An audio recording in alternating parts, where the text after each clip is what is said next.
Hello भाई लोग, मैं हूँ फैक्ट भाई। और दर्शकों, क्या आपने कभी किसी को सामूहिक ब्लड ट्रांसफ्यूजन करते हुए देखा है? नहीं तो ये चमत्कारी चीज देखो, जहाँ 3 बिछड़े भाई एक अनजान औरत को खून दान तो करते ही हैं, पर ये आंटी जी जो फ्यूचर में इनकी माता जी निकलती हैं, उनका ब्लड ट्रांसफ्यूजन भी हो जाता है। मतलब जब माँ का प्यार इतना गहरा होगा तो साइंस की क्या ही जरूरत है ना? पर रुको, लॉजिक और साइंस को गोली सिर्फ इन्होंने नहीं मारी, बल्कि यहाँ भी कुछ यही सीन है, जहाँ ऋतिक एंड फैमिली खाली रास्ते पर मजे में साइकिल चला रहे होते हैं, पर अचानक रास्ते के बीच एक गाड़ी प्रकट हो जाती है, जिससे बचने के लिए पापा जी ब्रेक कसते कसते खुद ही साइकिल से बाउंस होकर डायरेक्ट उड़ के ऋतिक की बाहों में समा जाते हैं। लेकिन फिजिक्स की कमी सिर्फ इन इलॉजिकल मूवीज में ही नहीं, बल्कि मिस्टर परफेक्शनिस्ट की गजनी में भी देखने को मिली थी, जहां आमिर का बस थप्पड़ हमारे 2 रुपए के गुंडे के पूरी मुंडी को ही 180 डिग्री घुमाने के काबिल था। अब आमिर की याददाश्त जाने के साथ उन्हें जादुई शक्ति मिली थी या नहीं, ये तो वो ही जाने। पर हम ऐसे ही कई और अजब गजब सीन्स जिसका ना तो सिर था ना ही पैर देखेंगे आज के वीडियो में। Title: illogical Bollywood movie scenes. Number 1, माँ के हाथ की रोटी। अब आपने फाइटिंग सीन में लोगों को छुरी या कट्टा निकालते हुए तो देखा ही होगा, पर क्या आपने किसी को रोटी से डराते हुए देखा है? नहीं ना? वेल, ये अनदेखी और अनसुनी चीज बॉलीवुड ने कर दिखाई है, और कहीं और नहीं बल्कि 80s और 90s के सुपरस्टार गोविंदा की फिल्म में। तो सीन कुछ ऐसा है कि जब मूवी के हीरो यानी गोविंदा जी विलेन के साथ लड़ने पहुंच जाते हैं, तब स्टार्टिंग में तो नॉर्मल सा डिशुम डिशुम होता है, जहाँ बंदूक से मस्त में गोलियां चलती हैं। लेकिन जैसे ही हमारे विलेन के पिस्टल में गोलियां खत्म हो जाती हैं, तब शुरू होता है एक्चुअल ड्रामा, क्योंकि जैसे ही गोविंदा मस्त स्वैग में विलेन को उंगली करने लगते हैं, वैसे ही हमारे विलेन अपना ब्रह्मास्त्र निकालते हैं और यूं किसी रथ पर सवार होकर अपनी रोटी के साथ प्रकट हो जाते हैं। लेकिन किंतु परंतु बंधु, इस मूवी की वियर्डनेस यहीं खत्म नहीं होती, क्योंकि जहां कोई नॉर्मल इंसान रोटी को देखकर शायद हंसी देता, वहीं यहाँ तो कैरेक्टर्स के जज्बात ही बदल गए, और इस जले हुए 10 इंच के रोटी को देखकर गोविंदा चाह कर भी अपने इमोशंस कंट्रोल नहीं कर पाए और वो ऑलमोस्ट रो ही पड़े।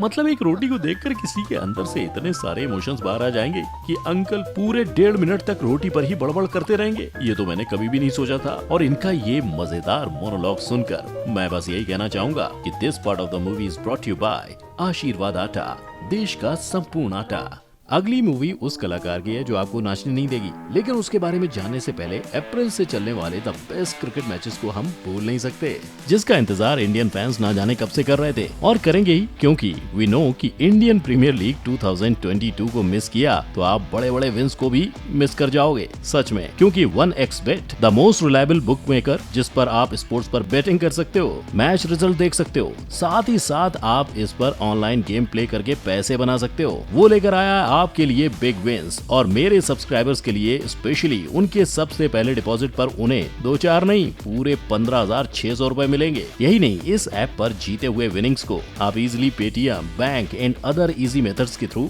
विथड्रॉ कर सकते हो। I choose and use it and you can also try. तो 1x link and promo code दोनों ही मेरे डिस्क्रिप्शन के पिन कमेंट में मौजूद हैं। इनका इस्तेमाल करो and prove that you are a true sports fan. Number 2, 2.5 kilo का हाथ। क्या आपको भी गुंडों से अपनी हीरोइन को बचाना है, लेकिन बिना कोई कष्ट किए? वेल, ये नायाब तरीका सीखिए इंडिया के अपने ओन ही मैन धर्मेंद्र पाजी से, जिन्होंने 70s और 80s में तो एक से एक दमदार फिल्में की थी, लेकिन 90s आते आते इनकी बैटरी जरा ड्रेन हो गई थी। तभी तो भूखा शेर इस मूवी में पाजी जब गुंडों को पीटते हुए दिखे थे, तब वो पिटाई कम और मजाक ज्यादा लग रहा था, क्योंकि पहले तो ऐसे 10 मील दूर खड़े खड़े कौन मुक्का मारता है, लेकिन फिल्म के हीरो धर्म पाजी थे, इसलिए शायद ये भी पॉसिबल है। पर इनका तो फिर भी समझ आता है। लेकिन मुझे ये नहीं समझ आ रहा है कि एक इंसान जब 2 जन को मुक्के मार रहा है तो सामने वाले को थप्पड़ का असर क्यों ही हो रहा है, और जब ये लोग थप्पड़ कम मुक्का खाए जा रहे हैं तो किसी बूमरंग की तरह फिर से चपेट खाने लौट क्यों आ रहे हैं? दिमाग घुटनों में लेकर चलते हो क्या भाई?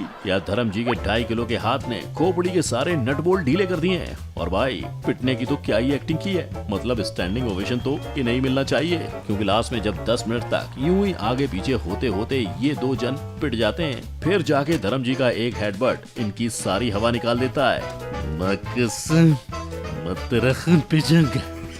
Number 3, Indian captain America. अब आप लोगों ने धागे से पतंग उड़ाते हुए तो देखा ही होगा, पर क्या ठीक वैसे ही हेलीकॉप्टर उड़ाते हुए देखा है? नहीं ना। वेल, ये चमत्कार सिर्फ और सिर्फ बॉलीवुड में हो सकता है, और चमत्कारी चीजों को धर्मपाजी से बेहतर कौन कर सकता है? तभी तो हवा में मुक्केबाजी करने के बाद ये अपना 2.5 किलो का हाथ लेकर इस नंगे दानव के पीछे 2 गाड़ियों पर सवार होकर जाते हैं। शायद रोहित शेट्टी को अपनी एक्शन मूवी की प्रेरणा इन्हीं से मिली है। खैर, बैक टू धर्मबाजी मैसेज। तो जैसे ही नंगा पहलवान हेलीकॉप्टर में चढ़ने की कोशिश करने लगता है, धर्मबाजी उसे बैक हक दे देते हैं। उन्होंने शायद पहले प्यार से समझाने की कोशिश की, पर ऑब्वियसली प्यार की भाषा कौन ही समझता है। इसलिए दानव सक्सेसफुली हेलीकॉप्टर में चढ़ के निकलने लगता है, और तब जाके धर्मबाजी अपना इनर हल्क बाहर निकालते हैं और हेलीकॉप्टर को अपने 2 हाथों से रोकने लगते हैं। अब वो हेलीकॉप्टर रोक रहे थे या पतंग उड़ाने की प्रैक्टिस कर रहे थे, ये तो वो ही जाने। लेकिन फाइनली 2 मिनट जितना स्ट्रगल करने के बाद वो फाइनली हेलीकॉप्टर की सेफ लैंडिंग करवा देते हैं। ये सीन देखकर तो I am sure captain America खुश शर्मा गया होगा। नंबर 4, कुंग फू मुजरा। ये देखकर आई एम श्योर चाइना के मार्शल आर्टिस्ट शर्म के मारे कुंग फू करना ही छोड़ देंगे, लेकिन मिथुन दा फिर भी नहीं रुकेंगे। तभी तो विलेन के साथ हाथापाई करते करते पता नहीं क्यों अचानक मिथुन दा के अंदर का जैकी चैन जाग जाता है। अपन साला, और वो ऐसे कैट व्हील करने का ठान लेते हैं। फिर जब कैट व्हील करने के बाद उनका मन भर जाता है, उसके बाद वो 5वीं क्लास की पीटी एक्सरसाइज करने लगते हैं। मतलब सही भी है, डिशुम डिशुम के बीच अपनी सेहत का ध्यान रखना भी तो बनता है ना। तभी तो जैसे ही पीटी करके उनकी सेहत एकदम टकाटक हो जाती है, फिर उनके अंदर कुंग फू पांडा की रूह घुस जाती है, जिसके बाद शुरू होता है दोनों के बीच एक एपिक बैटल, जिसमें आजू बाजू की 10 चीजें तो टूटी जाती हैं, पर साथ ही मिथुन दा हवा में ऐसे 3 बार दिवाली की चक्री की तरह घूमकर स्मूथ लैंडिंग भी करते हैं। और जब ये सारा एक्रोबैटिक खत्म हो जाता है और फाइनली जाकर मिथुन दा विलेन को कॉर्नर कर लेते हैं, तब वो अपना फाइनल वार बाहर निकालते हैं, जिसमें वो कुंग फू और नागिन डांस का मिक्सचर करके विक्रम बेताल के बेताल की तरह उड़ते हुए जाकर विलेन की आंखें ही फोड़ देते हैं। और फिर एंड में जब विलेन बैकग्राउंड में तड़प तड़प कर गिर रहा होता है, तब ये जनाब कुंग फू का मुजरा करते हुए दिखाई देते हैं। नंबर 5, इच्छाधारी नागिन। वैसे बॉलीवुड के मिस्टर परफेक्शनिस्ट सिर्फ इंसानों के ही कुश्ती कोच नहीं बने, बल्कि इनके टैलेंट में तो एक नागिन को ट्रेन करना भी लिखा है। तभी तो जैसे मूवी की हीरोइन को एक इच्छाधारी नागिन डस लेती है, तब ये बाबाजी हमारे हीरो आमिर को नागिन के साथ कुश्ती लड़ने का आशीर्वाद दे देते हैं। और फिर बाबाजी जैसे ही अपना बीन बजाने लगते हैं, वैसे ही आमिर भी भगवान से कुछ तो शक्तियाँ मांगकर हमारी नागिन दीदी पर जादू टोना करने लगते हैं, जिसके बाद इन दोनों के बीच शुरू होती है ओलंपिक लेवल की कुश्ती कंपटीशन, जहां अचानक नागिन को हवा में उड़ने की शक्तियां मिल जाती हैं और आमिर को ओवर एक्टिंग करने की। फिर उड़ने और ओवर एक्टिंग के साथ साथ थोड़ा बहुत डांसिंग करने के बाद फाइनली आमिर नागिन को नीचे गिरा देते हैं, और फिर पूरे गांव के सामने आमिर नागिन दीदी को जहर चूसने का ऑर्डर देकर अपने दिल की तमन्ना बयान कर देते हैं। फिर क्या होना था, नागिन दीदी भी ना चाहते हुए हीरोइन के हाथ के साथ मेकआउट करने लगती हैं, जो मेकआउट उसके लाइफ का फर्स्ट और लास्ट साबित होता है, क्योंकि जैसे उसका काम खत्म होता है, वैसे ही आमिर हड्डी और खोपड़ी पर काला जादू करके नागिन को खत्म कर देते हैं। यानी लास्ट में आमिर के जादू टोने और हीरोपंती के चलते हीरोइन जिंदा और जनता के ब्रेन सेल्स डेड।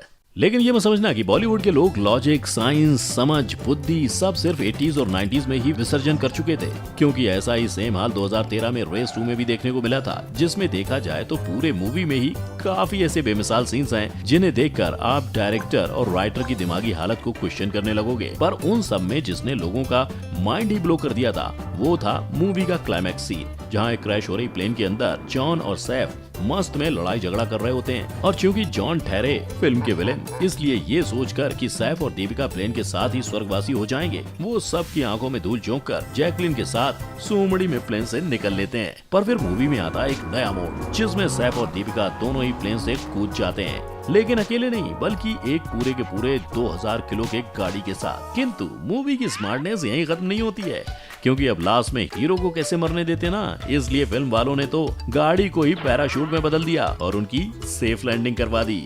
मतलब ऑडियंस को कितना बेवकूफ बनाओगे भैया।